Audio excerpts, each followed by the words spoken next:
तो पार्ट 31 की शुरुआत पिछला एपिसोड जहाँ पे खत्म हुआ था उससे थोड़ी देर पहले से होती है। हिनवो और हेइन उस वेयरहाउस की कंप्यूटर्स चेक कर रहे थे, जिसमें से एक सीसीटीवी फुटेज में हेइन एक ट्रक को देखकर पहचान लेती है कि उसने इस ट्रक को पहले भी देखा है उनके ही घर के बाहर। और उस दिन ग्रैंडपा ने सभी को बताया था कि वेंटिलेशन का काम कराने के लिए ट्रक उनके घर पे आया था, जिस वजह से उन्होंने घर के सभी लोगों को बाहर जाने के लिए कहा था। तो हिनवो और हेइन वेयरहाउस से बाहर निकल आते हैं, जहाँ हेइन उसे बताती है कि मुझे उस दिन थोड़ा अजीब तो लगा था, क्योंकि वेंटिलेशन का काम कराने के लिए उन्होंने हम सभी को घर से बाहर भेजा था। हिनवो कहता है कि शायद उसी ट्रक में ही उस सीक्रेट फंड को लाया गया होगा। हेइन कहती कि तो इसका मतलब साफ है कि वो सीक्रेट फंड हमारे ही घर में कहीं छुपा हुआ है। हिनवो इस बारे में सोचने लग जाता है, पर तभी बारिश शुरू हो जाती है। रात भी होने आई, इसलिए दोनों कार की ओर भागते हैं, पर बारिश बहुत तेज हो रही थी, इसलिए हिनवो हेइन को एक शेल्टर में रुकने के लिए कहकर कार लाने के लिए जाता है। मगर तभी हेइन के सर में थोड़ा दर्द होता है, इसीलिए वो बैठ जाती है। तभी हम देखते हैं कि योनसोंग इस जगह पे पहुंच गया था, जो अपनी कार से आते हुए बाहर हेइन को देख लेता है। वो छाता लेकर हेइन के पास आया था, मगर हेइन उसे देखकर हिनवो समझ लेती है कि ये उसकी बीमारी का चौथा सिम्टम था, लोगों के चेहरों में कंफ्यूज होना। हेइन उसे कहती कि हिनवो तुम इतनी जल्दी आ गए, जो सुन योनसोंग हैरान होता है, पर हेइन उसे हिनवो समझकर ही बातें कर रही थी। उसे कहती कि कुछ खाना खाकर वापस जाते हैं। योनसोंग हाँ कहकर उसे अपने कार में बैठाता है। तभी वहाँ पर हिनवो भी अपनी कार लेकर पहुंच गया था, मगर बाहर उसे हेइन दिखाई नहीं देती। पर थोड़ी दूर सामने ही वो देखता है कि योनसोंग हेइन को कार में बैठा रहा था, इसलिए हिनवो उसकी कार को फॉलो करने लग जाता है। इसके बाद रोड पर इन दोनों का कार चेजिंग सीन होता है, इसमें योनसोंग बार बार हिनवो का एक्सीडेंट कराने का कोशिश कर रहा था, पर हिनवो अपनी कार को कंट्रोल कर लेता है। कुछ दूर जाकर उसकी कार को ओवरटेक कर लेता है और हिनवो अपनी कार से बाहर आकर इनकी कार की ओर आता है, जिसे देखकर हेइन शॉक्ड होती है। अभी वो साइड में देखती तो उसे अब योनसोंग दिखाई देता है, पर वो भी योनसोंग के बताने के बाद योनसोंग उसे कहता है कि क्या तुमने अभी तक मुझे नहीं पहचाना। हेइन भी शॉक्ड होती है कि ऐसा कैसे हो सकता है। योनसोंग कहता है वही तो, तुमने मुझे हिनवो कैसे समझ लिया। हिनवो हेइन को बाहर आने के लिए कहता है, पर योनसोंग ने दरवाजा लॉक कर दिया था। हेइन उसे दरवाजा खोलने के लिए कहती है। योनसोंग उसे कहता है कि बाहर जाकर तुम उसे क्या कहोगी कि तुमने मुझे हिनवो समझकर मेरे साथ आ गई। ये सुनकर वो कितना शॉक्ड होगा। हेइन हिनवो की ओर देखती है। योनसोंग कहता है कि इससे अच्छा होगा अगर तुम उसे बताओ कि हम दोनों कहीं और जा रहे थे। हेइन फिर से उसे कार डोर खोलने के लिए कहती है। योनसोंग अनलॉक कर देता है। हेइन बाहर आती है तो हिनवो से पूछने लग जाता है कि तुम ठीक हो या नहीं।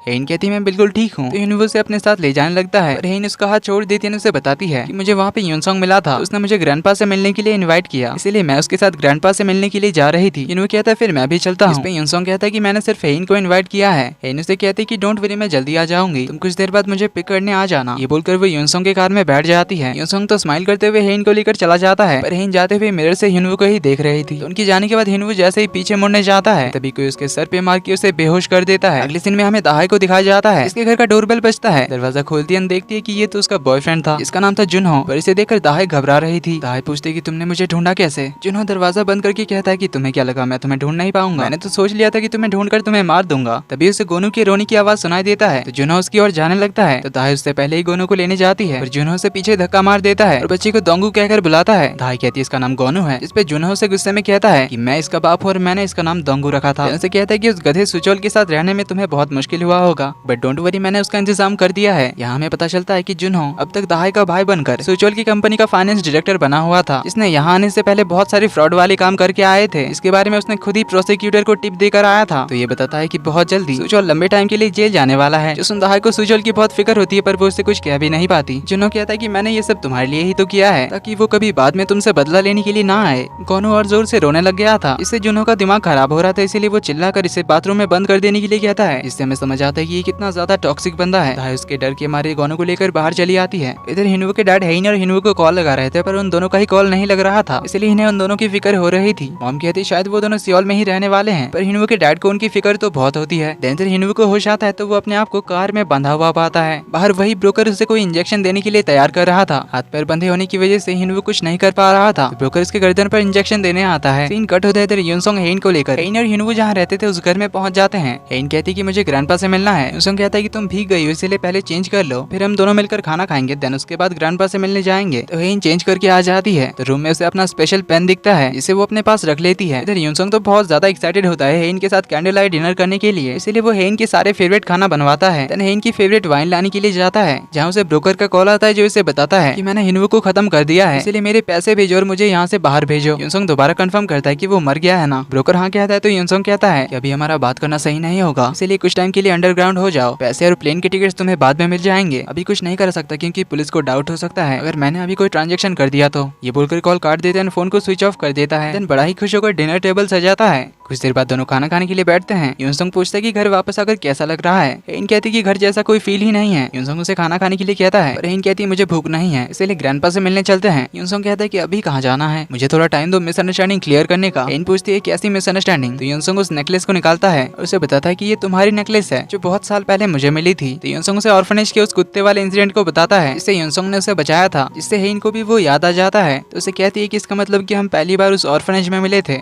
यूनसंग कहता है नहीं, उससे भी पहले। हेइन कहते फिर क्या उस दिन मुझे डूबने से जिसने बचाया था क्या वो तुम थे? यूनसंग कहता है हाँ, मैंने ही तुम्हें बचाया था। जो सुन हेइन हैरान होती है। तभी हमें योंगदोरो में हिनवो की मॉम को दिखाया जाता है जो कि इनके पुराने फोटो एल्बम्स देख रही थी। कुछ देर में हेइन की मॉम भी आ जाती है तो दोनों बैठकर हिनवो के बचपन की फोटोज देख रहे थे। हिनवो की मॉम उन्हें हिनवो के बचपन के सारे किस्सों के बारे में बता रही थी कि वो बचपन से ही पढ़ाई के साथ साथ बॉक्सिंग एंड स्विमिंग में भी बहुत अच्छा था। हिनवो की मॉम बताती कि वो तो बच्चों के मैरीन कॉर्प्स कैंप में भी गया था जहाँ उस दिन उस बीच में हिनवो ने एक बच्ची को पानी में डूबने से बचाया था। इनकी मॉम को वो बीच जानी पहचानी लगती है। इधर हेइन यूनसंग से पूछती कि तुम उस दिन बीच में क्या कर रहे थे? यूनसंग कहता है मैं अपनी मॉम को देखने आया था क्योंकि उस दिन वो भी तुम्हारी फैमिली के साथ वहाँ पे आई थी, तभी मैंने तुम्हें वहाँ पे डूबते हुए देखा था और तभी से मैं तुम्हें पसंद करता हूँ। हेइन कहती कि मुझे इन सब के बारे में पता नहीं था पर तुम्हें मुझे बताना चाहिए था। यूनसंग कहता है कि मेरी मॉम ने मुझे बचपन में ही ऑर्फनेज में छोड़ दिया था ताकि उनके बारे में किसी को पता ना चले, इसीलिए मैं तुम्हें इन सब के बारे में कभी बता नहीं पाया। जो सुन हेइन को उसके लिए थोड़ा बुरा लगता है। यूनसंग कहता है कि इसीलिए प्लीज मेरे साथ खाना खा लो, मैं हमेशा तुम्हारे साथ बैठकर खाना खाना चाहता था जैसे हिनवो तुम्हारे साथ यहाँ बैठकर खाना खाया करता था, हमेशा से मेरी बस यही विश रही थी, इसलिए प्लीज खाना खा लो। तो हेइन खाना खा लेती है। फिर जाते हैं दोनों ग्रैंडपा से मिलने के लिए, जहाँ हेइन अकेले ग्रैंडपा से मिलने के लिए उनके रूम में जाती है। हेइन उनके पास जाकर पूछती है कि ग्रैंडपा क्या आपने मुझे पहचाना? तो ग्रैंडपा उसकी ओर देखते हैं। सीन कट होता है। कुछ देर बाद सियोली यहाँ पर पहुंच जाती है। यूनसंग से पूछने लग जाती है कि तुमने उसे अंदर क्यों जाने दिया, तुम पागल हो गए हो? ये बोलकर वो अंदर जाने लगती है पर यूनसंग उसे रोक लेता है। तो वो कहता है कि वो बस एक बुढ़ा है जिसका दिमाग खराब है, तो वो क्या ही कर सकता है। सियोली कहती कि वो हेइन कुछ भी कर सकती है, पर तभी हेइन बाहर आ जाती है। सियोली उससे कहती कि तुम तो मरने वाली हो, फिर यहाँ आकर क्या पता करने की कोशिश कर रही हो? हेइन कहती कि तुम्हें क्यों डर लग रहा है कि मैं कुछ ढूंढ लूंगी? सियोली कहती कि इसीलिए तुम्हारे ग्रैंडपा ने अपनी पावर ऑफ अटॉर्नी मुझे दे दी क्योंकि तुम सब बस पैसों के लिए लड़ते झगड़ते रहते थे।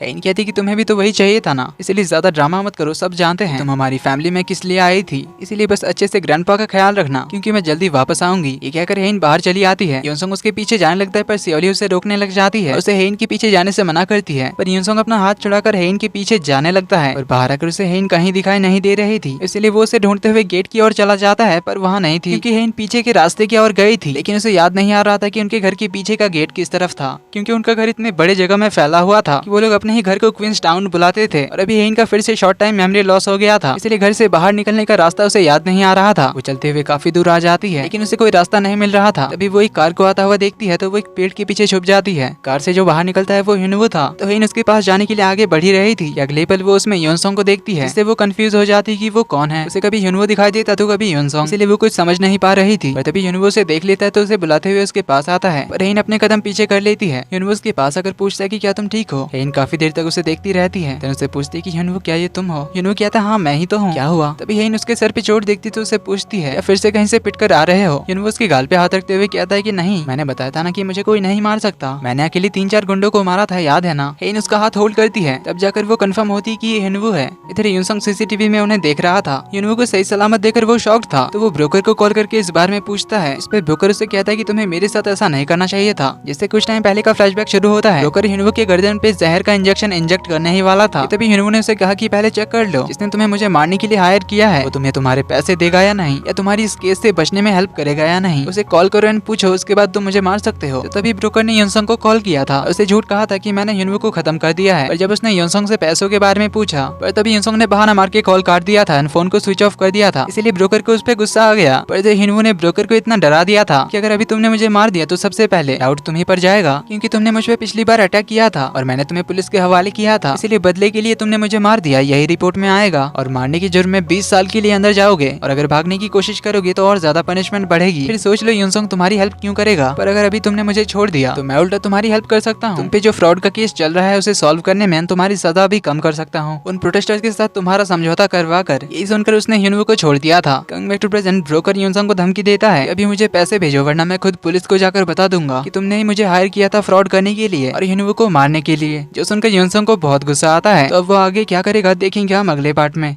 तो वीडियो पसंद आई तो वीडियो को लाइक कर देना, चैनल पर पहली बार आए तो do subscribe and hit the bell icon. जल्दी ही मिलते हैं अगले पार्ट में, तब तक के लिए take care and bye bye.